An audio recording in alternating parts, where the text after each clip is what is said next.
space, the final frontier, and it's a lot closer than you might think. Steve Parsons from Steve Parsons House of Travel is an ASA, which roughly translated means... Accredited Space Agent, Richard, and it's a privileged position to be in. In fact, as part of the Virgin Galactic story that I've been part of since 2006, I get to wear this title, which of course it says Accredited Space Agent, and I'm one of them. So you're a space cowboy? Not a cowboy, a space agent. I have the opportunity through good training and the work that we've done with Virgin Galactic to actually understand the product and have the authority to be able to actually sell the space journey, which is actually coming up in the not too distant future. Right. So you haven't quite called yourself Buzz Lightyear yet. No, my kids do, and I've got his model, but I haven't quite actually made it. And I was actually going to bring him to the office today, especially for you, the small version. But being an accredited agent, I mean, one of the things is this is an important project. I mean, this particular journey has started with Virgin Galactic, with House of Travel from about 2006, and of course, as part of that, we agreed to do the whole selling feature for Virgin Galactic here in the New Zealand marketplace. Authority to do that. And there's about 4 or 5 of us in the House of Travel group, and I just happen to be one of them. One of the things I also do, of course, I've got an absolute passion for aviation and for space, and so that actually helps me on that journey. But I've been to the United States 4 times. I've had a visit to the Mojave Desert a couple of times, and more recently I was at we were sort of handing over the keys to Spaceport America in New Mexico, which in itself is the most futuristic looking airport that you could have actually ever be to. And it'll open up when the first flights actually start happening. So, but you've been on the ground there and gone into all the areas which, when it opens, will be off limits to everybody. Oh, absolutely. That was an incredible experience, and I guess I'm the only Kiwi that's actually done that as part of the ASA program, the Accredited Space Agent program. The privilege that we actually had when they were about to hand the keys over, that we got all the senior management, the space control boys, the chief test pilots, the engineers. In fact, there were about 30 of them, and they took us into every nook and cranny in this particular building, how it was going to operate, what the structure of it was. And to operate this airport is very eco-friendly, where the aircraft are going to be, how they're going to replace the engines, what the astronauts do, what their experience is, where your family go to if they're with you when you're actually going to go to space for the first time, what happens with the media, and then the duty-free, or not the duty-free, the shop, or could be a duty-free. We're debating on that, whether duty-free going into space. Can you actually buy duty-free? Moon rocks. Moon rocks. So all that is set up incredibly well, and of course the New Mexico Tourist Authority have also invested a huge amount in the whole region to actually get the tourism development. So as a Kiwi, we'll be able to go there. It's sort of like going to a Disneyland type environment and be able to go there on a tour, visit the Spaceport America, get certain parts of it, go through the compulsory store, be able to look down through the big glass panelled window at where the spaceship White Knight 2 is being refurbished, and then of course Spaceship 2 being attached to it for the next flight. And they'll have up to, as the future will actually happen, there'll be 4 or 5 flights a day as it actually happens, and when it all starts to get incredibly well organised commercially. So Spaceport America is just the most amazing place, and it will become a must place to go to. If you're going to the United States, you want to consider that you might want to go through El Paso in Texas, a place that most Kiwis generally don't go to. It's about coyotes and tumbleweeds, but Spaceport America is stuck right in the middle of this incredible area near White Sands Missile Range. And that's a great place to visit if that's what you're into. Isn't that near where they tested the first atom bombs? Absolutely, and White Sands Missile Range is only just over the small mountain range from where Spaceport is now built. And the reason they actually chose that area is because that is where all the missile and the missile technology of the Americans have actually developed right from the 20s and 30s, including after World War II, through the Saturn rocket program. And of course they did test the first atom bomb there in the late 30s. So the reason that Spaceport America sits there and why it's good for Virgin Galactic is that you've got open airspace. There's no restriction on airspace over that particular place. The only other place in the United States where that happens is over the White House, and we're not launching any of the Virgin Galactic equipment from there. So Spaceport America, magnificently set up in New Mexico. The government's there, a great tourist destination to go to. But what it'll be will be about the Virgin Galactic experience of those astronauts that have chosen to go. The first Kiwi one, what's it going to be like? What's he going to feel like on the day as he walks across the gantry? So you're talking about the first Kiwi into space? Absolutely, and he's got the designer gear on. He'll have the family with him there. He'll have the world media there. And as a House of Travel representative in the space program, I'll be there to actually watch it happen the first time, and maybe the second time, the third time. We'll see how it goes. But it's an incredible journey for people to actually go on. And the challenge we have, of course, is that can people's headspace get into the fact that this Virgin Galactic product is something which is worthy of doing, you know? How much? Well, on current rates, around $230,000 New Zealand Ooh, a small for a ticket. But you know what? It's not about the money. It's about the journey. It's about the experience. It's about the life-changing nature of what this is. People will do it because they've got a passion for aviation and space. Other people do it because they can't afford to do it. The you and the me that will, in fact, at some stage in the future, the pricing will come down. We look at the cost of aviation going back to the 1930s and 2000, and the relative cost of spend to buy an airline ticket. I mean, I'm selling now cheaper to the UK than I was selling 20 years ago, as a general rule. So the cost of aviation around compared against vehicles or housing has been very, very low over the long period of time. This is a pricey product right now. Eventually, of course, it will get to the stage where, in fact, you know, the mere mortals will be able to actually do the journey. And you know, the actual ultimate goal is not about suborbital flight, which of course, when we actually look at the space aircraft, when it actually goes up to 239,000 feet, goes up and gravity brings it back in as part of the incredible technology around the feathering process. The journey ultimately will be about point to point. It'll be New Zealand to London, it'll be New Zealand to New York. It'll be about space hotels in the future, you know. So all that's happening. This is just part of the journey for launching the avionics that actually are in these type of things. The and Jetsons technology. live. The Jetsons live. And the other thing about this, of course, is I often talk to people about the rationale behind space, and as we've lived through the Sputnik times, through to the man on the moon, and our whole life is determined by space. Everything we do is around satellite TV, your cell phones, all the technology that in fact has come out of the space program, we actually now have in our daily lives, and we couldn't live without it. And the reality is, the future goes, what will happen is the Virgin Galactic product will assist develop that go into the future in terms of launching of satellites, a whole range of opportunity that will actually come out. But at the end of the day, this is about an experience like none other.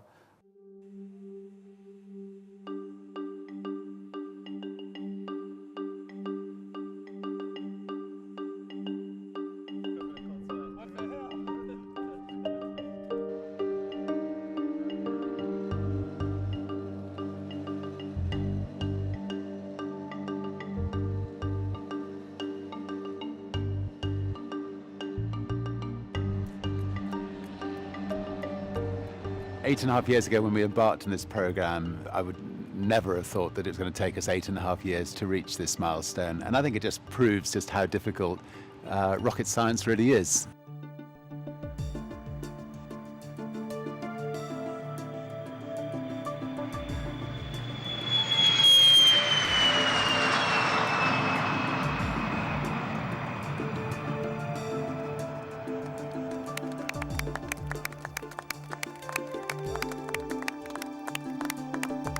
It is strange to think that only 500 people have been into space. And our dream is to ultimately enable many kids who are watching this program to be able to go into space. And I think we can make that dream become reality.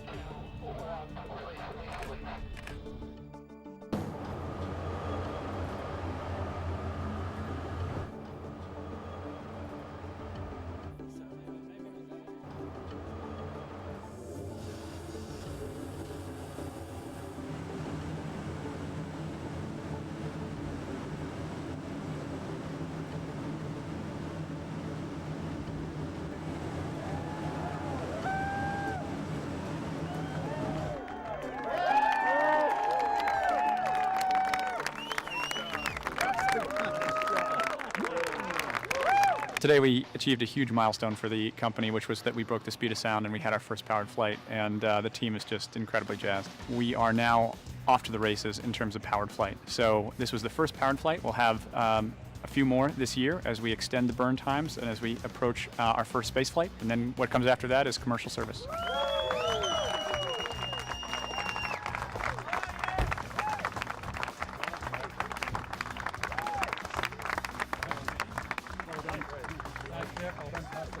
Congratulations.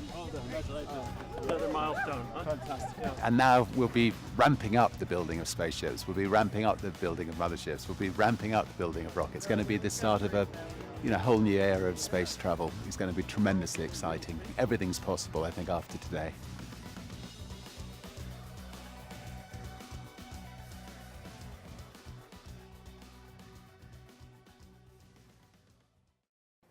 When the first 500 get to space, there will also only be still less than 1,000 people who have actually been to space.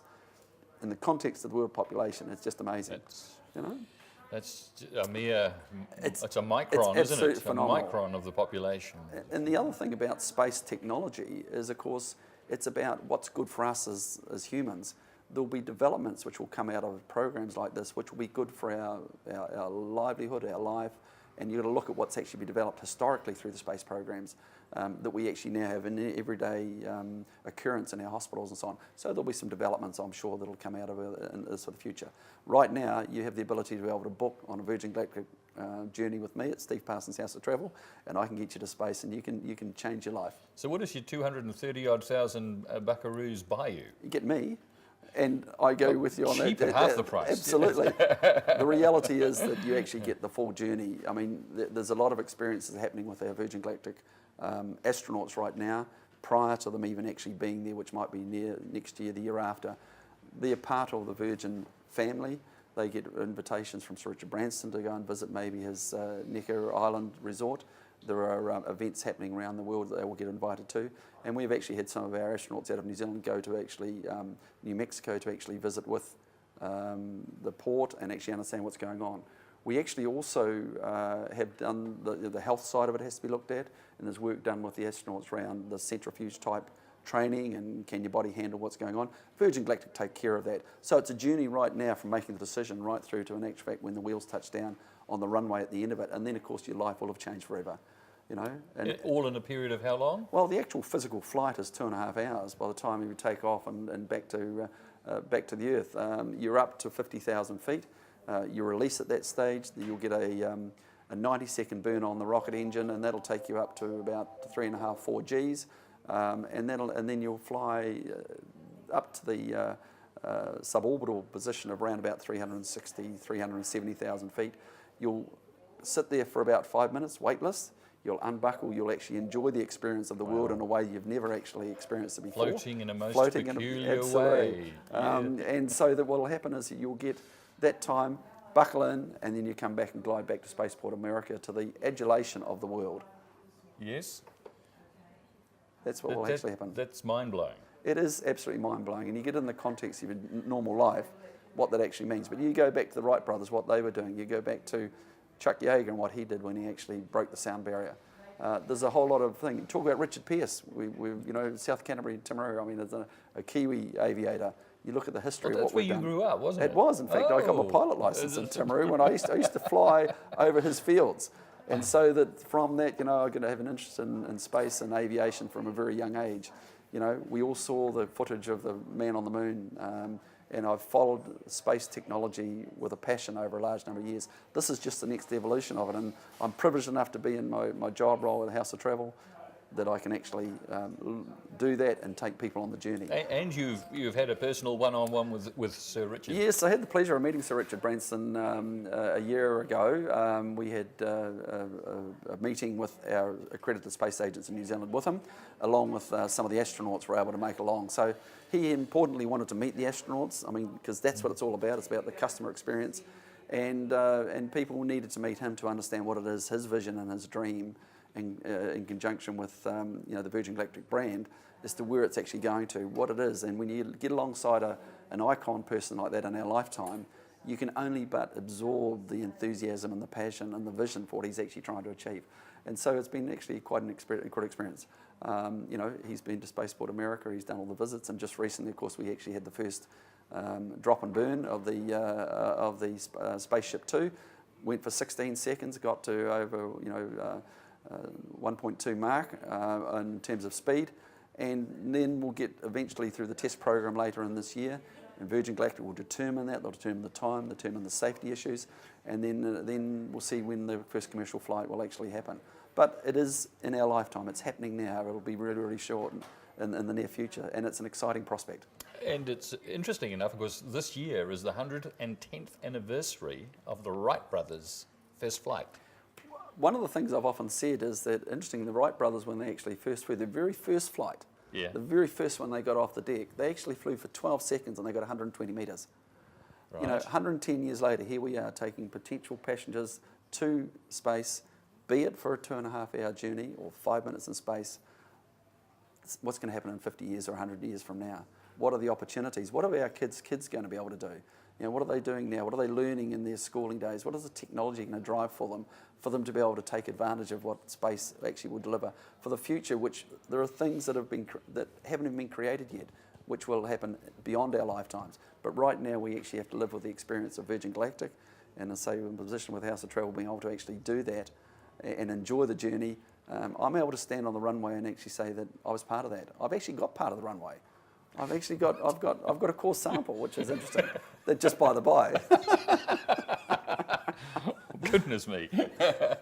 Well, look, we wish you well with this. How many Kiwis have signed up for this effort? At this stage, we're in May 2013. We've got 8 paid up and ready to go. Any from Manawatu? Not in the Manawatu at this stage, so I seek, I invite you to come in contact First with you. Manawatu person into happy space. to have the conversation The option on is any open. aspect of the space program. Right. And if you want to book, then you know who to actually come and see. It's Steve Parsons' House of Travel. So happy to do it. It's an exciting venture. I think it's an exciting venture that young people need to get involved in or understand. And there are some really good educational programs that I'm due to put in the marketplace around space technology. And let's just see what that actually does for the future. What are we doing as a country around space technology and sciences and so on? And is the Virgin Galactic part of that? Of course it is. It's leading edge stuff. So I look forward to you joining me at an opportunity at some stage in the future at Spaceport America. You too can travel to space. Ground control to Major Tom.